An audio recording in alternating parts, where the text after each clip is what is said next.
Guys, আজকে রবিবারের সন্ধে একটু মুখরোচক কিছু করার চেষ্টা করলাম।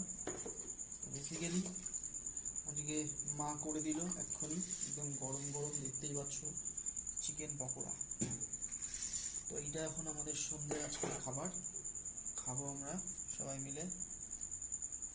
তো কেমন হয়েছে গাইস জানিও। এই যে আজকে একটু পেঁয়াজি পেঁয়াজি টাইপের করেছি, কারণ সেটা অন্যরকম ক্যাপসিকাম দিয়ে, পেঁয়াজটা একটু দিয়ে, একটু ঝাল ঝাল এইভাবে করেছি আজকে। তো সব মিক্স ফ্লেভারটা যাতে পাওয়া যায়। তো গাইস, আজকের ভিডিওটা চলো এই অবধি, দেখা হবে নেক্সট ভিডিও। ততক্ষণের জন্য সবাই ভালো থেকো, টাটা।